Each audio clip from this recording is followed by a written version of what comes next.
Rude beats. Yeah. Call me Little Fable. Up with Scotty. Feel like space goes, hey, pull up, end up. Welcome to The Basement live interview with Calvin X. Because of yesterday's show, or what happened really over the weekend, xxXTentacion's passing, we had somebody who he literally texted me, he let me know how much it meant to him. And we were talking on yesterday's show that we know that this person means a lot. Even if we didn't listen to him, I know what he meant to the culture or to the people who did listen to him. Calvin X is a brand new artist. He also has Dope Wave out on audiomac.com. He has one before that called The Fall, also on audiomac.com. Awesome rapper, awesome artist, a young guy who has a different perspective, and I wanted him to come in to not only share his condolences, but enlighten us on the conversation we were having about life imitating art, or vice versa. And with that being said, everybody welcome Calvin X. Hey, cheers, as you say. Cheers. Cheers to the basement audience. Let's get it. All right. So, first thing is, before we get into the conversation, the question at hand about life imitating art and a lot of other things, because you may have some insight on exactly what happened. You told me something that you just know. But why did he mean so much to you? What did he mean to you? What did he represent to you? Why does it matter? The reason why he meant so much to me, right? I'm an artist as well, so, you know, I lived a life and I try to be as authentic as I can. I know that's what he was going for, too. What he meant so much for was because of, for one, you spoke on yesterday, because I watched the show yesterday. Okay. He progressed the genre of hip-hop, as you said. He brought back that really, really grimy, punk rockish kind of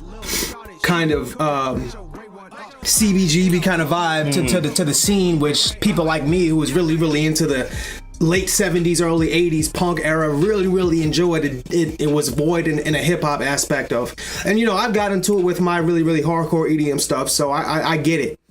But at the same time, it's a human being at the end of the day. So let me start off by saying this, because I think the reason why I wanted to have this interview was because people saying he deserved to be murdered, right? Ooh. Let me say this first, right? Go ahead, brother. And I'll say it slow. Let he who is free of sin cast the first stone. Facts. Okay? So people out here saying he was such a fucked up person and you know, he beat his baby mom. I don't condone none of that. I've never met him as a person. I don't know him as a person. I listen to his music. I see what he was releasing out of him. I actually read his backstory. It's not probably as healthy as any one of y'all saying he deserved to be murdered, first off. So you have no idea why this person's psyche was working this way. Was he wrong? Of course he was wrong in a lot of things, but aren't you as well? Now everyone's playing Jesus and saying who deserves to die and who doesn't. That's what I don't like. And with this situation, I scroll down my Facebook timeline, I'll see maybe 2 rest in peace XXX, and then I'll see 17 other F that piece of ass, like he deserved to die. I'm like, what I mean. So this is the deal. There's another side, which is what we spoke about yesterday. I want to get your opinion on. When you write checks and you expect them to be cashed, when they get cashed, it's not at the time of your choosing, unfortunately, in life. So we were saying I was saying that life was imitating art.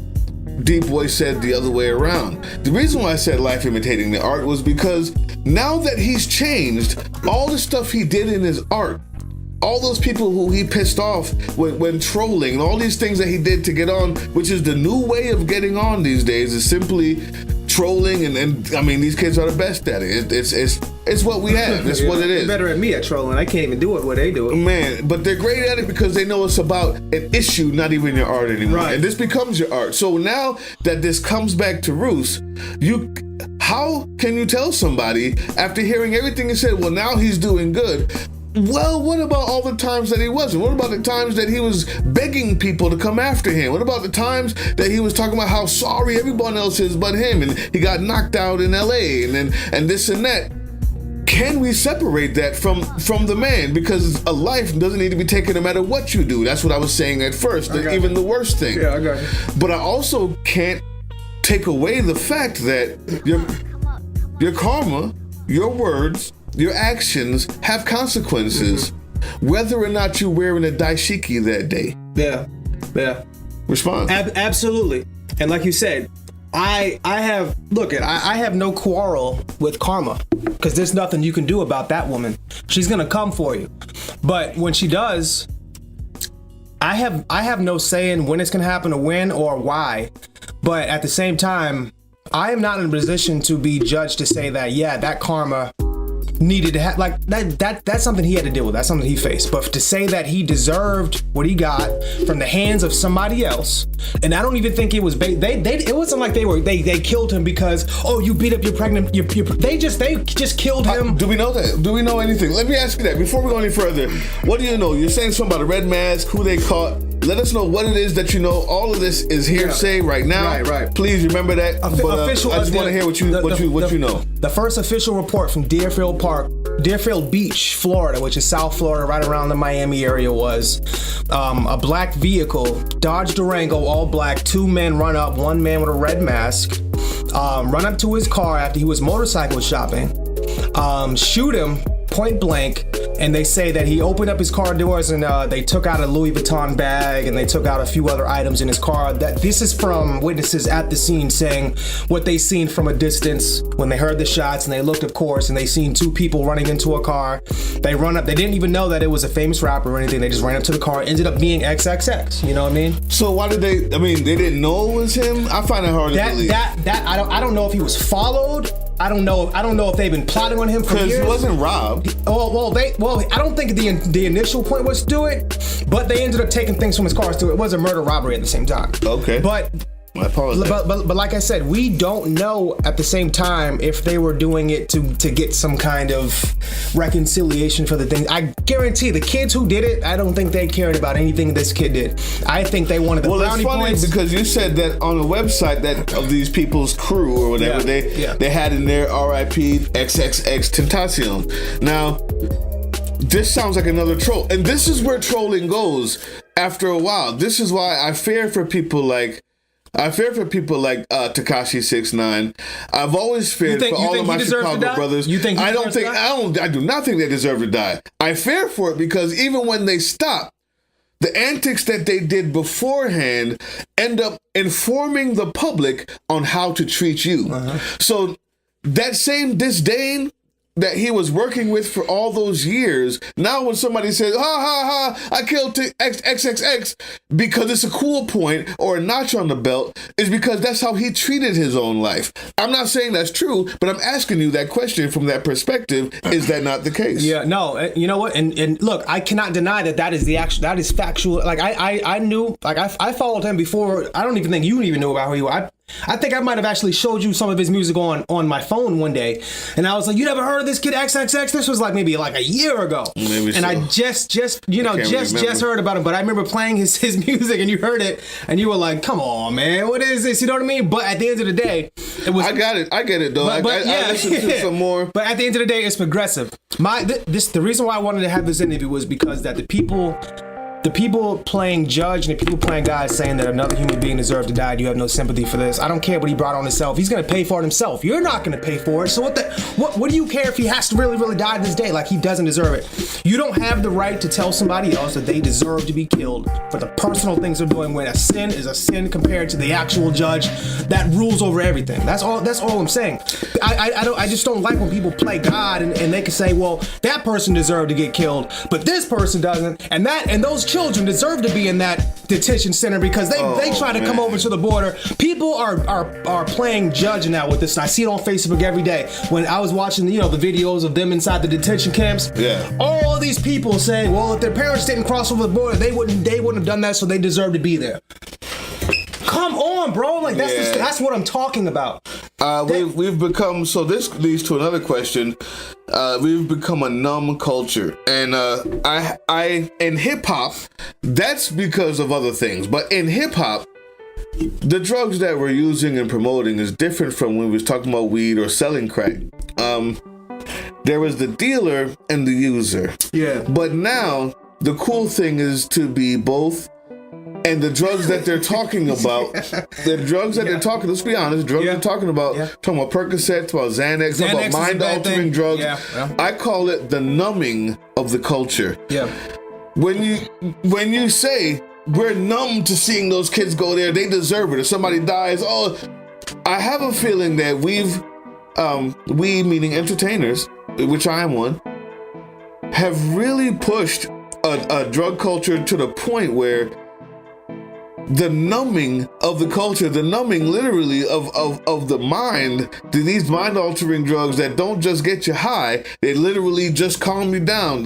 From Coore, Xanax, like they numb you to feeling and thinking anything. They black you out. Yeah. What does this role have to play in how these artists have been interacting, and i.e. after that, the results that come after that? Plays a big role. But this is what I'll say on a numbed society, right? Everyone's numb to something that's distance from them until it happens to you. You're numb to it until that's your child in there. No, you're numb to it until XXX was your cousin or somebody, and then you ain't saying he deserved to die, and then you're not bringing up everything from his past. It's just now you actually lost somebody who's your blood, right? It's numb when it's somebody who has nothing to do with you. Is that conditioning? Empathy was something that we've had since the beginning of time. Well, why not now? Why not the empathy? I believe the drug culture has started a conditioning of the mind. Am I right? Or am I wrong there?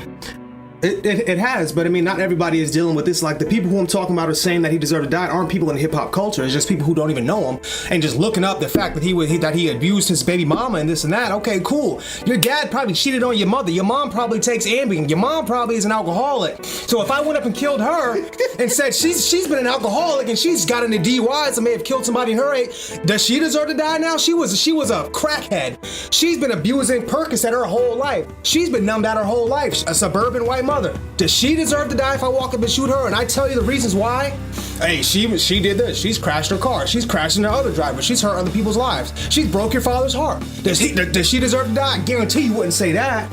So don't say that this person's sins deserved to have him killed. No, it doesn't. And that's not your place to say when and how somebody should be killed. And like, no, it's not your place. I think that as a culture, when I mean culture, I mean black culture, African American culture, we're so brainwashed that we devalue black lives less than others. I think if that was a white person who maybe beat his wife but was a famous person, let's just say Johnny Cash.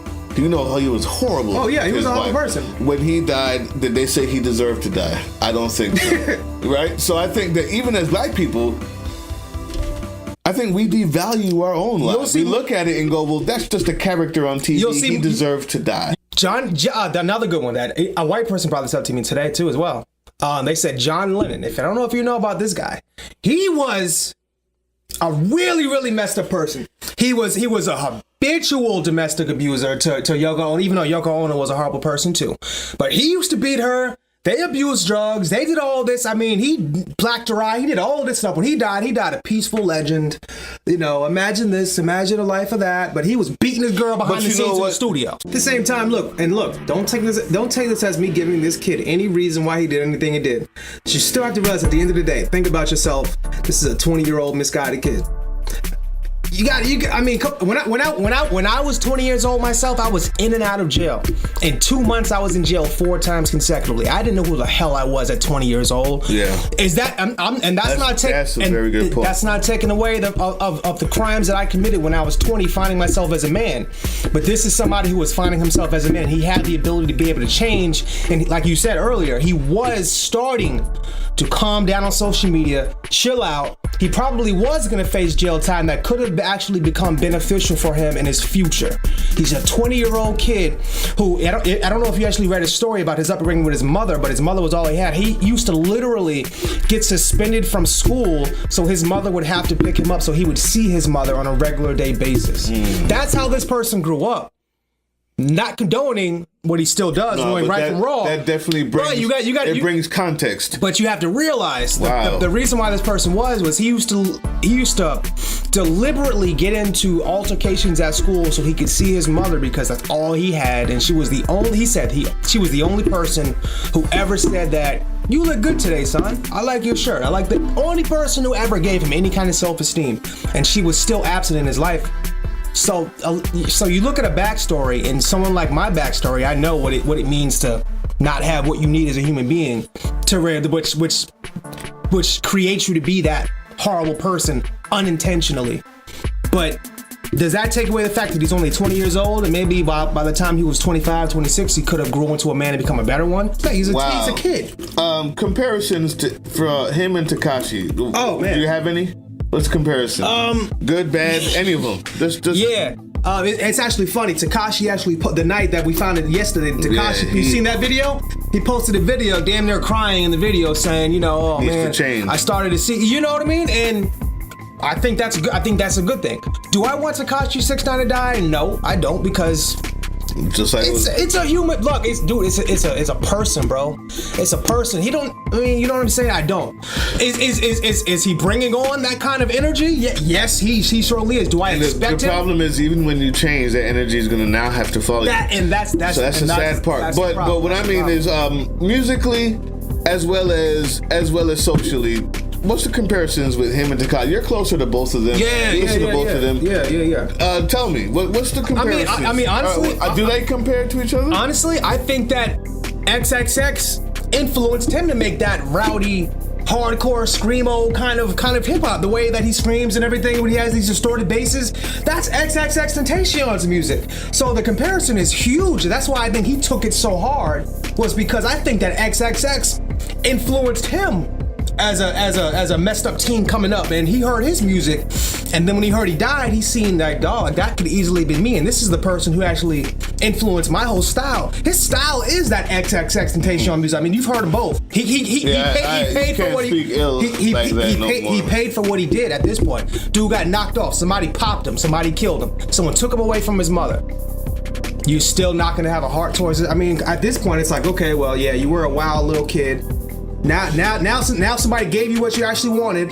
I understand it. I see for you, everything is coming back to the original statement you had, where he's a human being, and you're obviously completely upset and mad at the people who think that he's just an a-hole and absolutely, yeah, absolutely. Because the people who I've seen on my Facebook feed saying that, I could most of them are ex. What does his girlfriend, who was beat up allegedly, say this is real? What does the wife or girlfriend, and what does the people who he hurt think about this? Well, how can they say that? I haven't heard anything from them yet. No, but I'm saying, no. Hypothetically, can they say that? Can they say, I'm glad he's dead? Possibly, and be right? Possibly. I mean, I think in the headline it said that he beat her so bad that she became blind in one eye. Yeah. I think she'll have some ill will against this man for a long time, even if he is passed. But then when she has that baby and it looks just like him, and years go by, there's gonna be something in her to be like, there was a point where I actually was in love with this man, where I actually had a kid with him, and she'll understand, like, although he was such a, you know what I'm saying? Yeah. Like we're not saying that that's okay, but no way.